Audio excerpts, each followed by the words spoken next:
welcome to the channel. In today's video, we are diving into the rough gem that is Ryse, Son of Rome, an action-packed game that takes us deep into the heart of the Roman Empire. I'm a huge fan of all things Roman Empire, with Gladiator being my favourite film. Are you not entertained? Are you not entertained? And loving TV shows like Spartacus and Rome.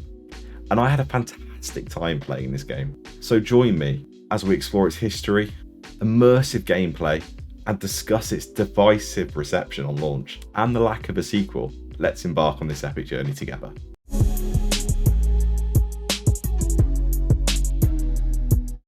Ryse, Son of Rome made its entrance on November 22nd, 2013, exclusively for the Xbox One. Developed by Crytek, a renowned studio for its exceptional graphics, and published by Microsoft Studios, Ryse aimed to showcase the visual prowess and capabilities of the next generation Xbox One. It later made its way to PC in 2014, expanding its reach to a wider audience. Upon release, the game received mixed reviews from critics and players alike. It was praised for its jaw-dropping visuals, which brought the Roman Empire to life with stunning detail and breathtaking environment. The historically accurate architecture and attention to detail truly immersed players in an ancient world. However, some critics felt that the gameplay lacked depth and variety, impacting the overall experience. Despite the mixed reception, Ryse managed to capture the heart of many gamers, creating a dedicated fanbase that appreciates its unique blend of history and action. When you step into the world of Ryse, Son of Rome, you assume the role of Marius Titus, courageous Roman soldier seeking vengeance for the murder of his family. The game seamlessly combines intense combat, tactical gameplay, and epic set-piece battles to create an immersive experience. The combat mechanics of Ryse are both accessible and satisfying. Engaging in sword fights, players execute precise combos with well-timed strikes and blocks. The combat system's simplicity allows newcomers to easily pick up the game, whilst the use of a wide plethora of executions simply does not get old. Playing through the game recently, I had just as much fun executing enemies at the very end of the game as I did the whole way through. It was fantastic. Furthermore, the integration on launch of Kinect, yes, you remember correctly, Xbox Kinect, voice command allowed you to, for example, order a volley of arrows from your archers simply using your voice. Oh my god!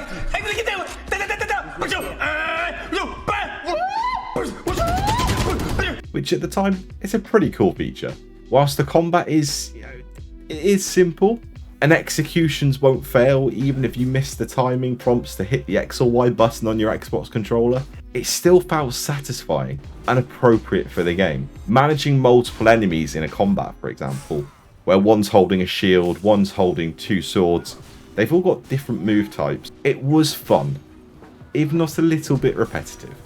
There is a narrow pool of enemy types present in the game, from standard barbarians, like I said, with one-handed swords, enemies with shields that require the use of shield breaking attacks to get through their defences, to dual-wielding enemies that are surprisingly effective at dodging attacks. But whilst this could be seen as a negative, I think that given the 5 or 6 hour runtime that it took me to complete the game recently, it feels like an appropriate level of enemy types. The few boss encounters you'll face add an extra layer of difficulty to help break up the gameplay, alongside the set piece encounters, which are fantastic and usually mean getting into a shield wall alongside your fellow soldiers to push enemy lines, blocking incoming arrows, and firing spears back effectively at the enemies. One of the standout features of Ryse, Son of Rome is its awe-inspiring visuals. Crytek's attention to detail in recreating ancient Rome is truly commendable. The meticulously crafted environments, realistic character models, and impressive lighting effects make you feel like you've stepped back into a Roman epic.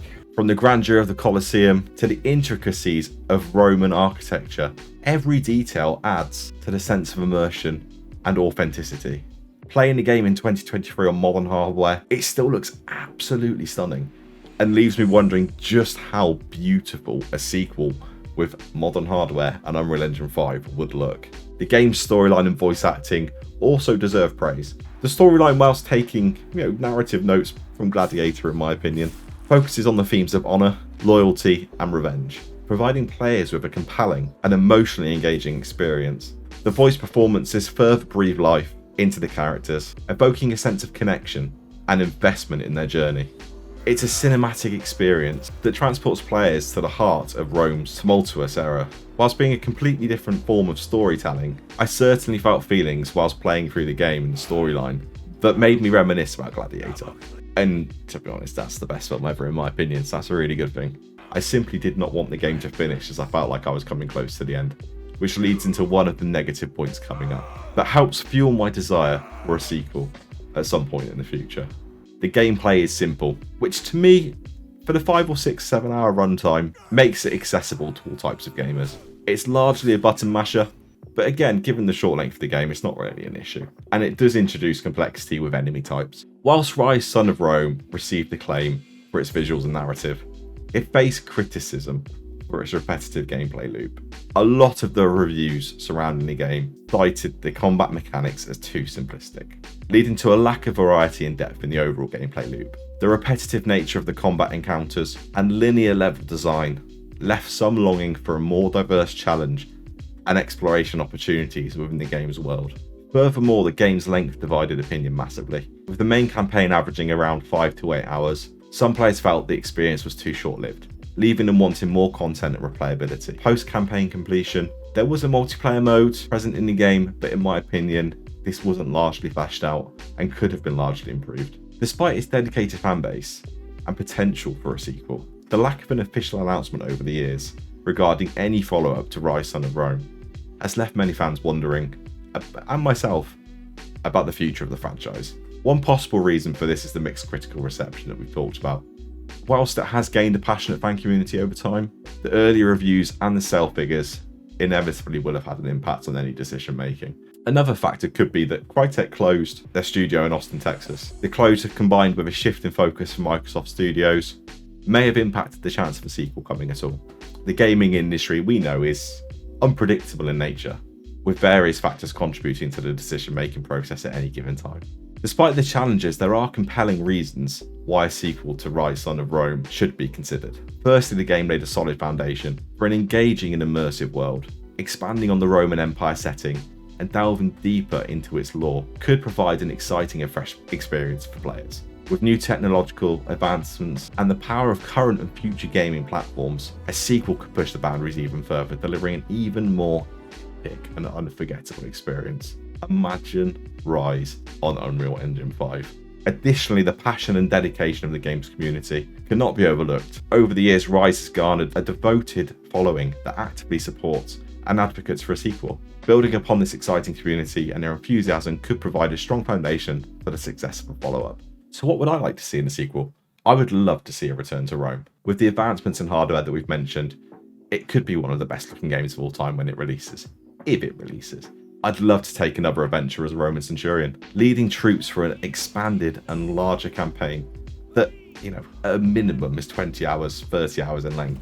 I love the set pieces and think they should remain. They were truly one of the highlights of playing Ryse Son of Rome, but the diversity and scale of them could be increased. It really added to the cinematic and immersive nature of the game for me when I was playing through Ryse. I would love some form of loot system that would allow you to choose weapons and armor to aid in your adventure. And as much as I'm not a fan of gear score, gear quality could factor into this with a system similar to something like Destiny or World of Warcraft, where by the time you finish the game, you end up with very good gear that looks awesome, feels awesome, and it shows you just how far you've come in your rags to riches adventure from the beginning. In keeping with the rags to riches theme, I think starting out as a recruit beginning of the game and progressing would be fantastic and in keeping with the game's nature. As you progress through the story, gaining ranks within the Roman army, this could open up additional features. Instead of being led, you could lead, utilising the game's approach to commanding troops. For example, picking which side you flank the enemy on, or deciding where to place your archers in battle to support you on your advances, or the use of siege equipment. I'd love the game to feel more conquest-like, with the story focusing on expanding Rome's reach,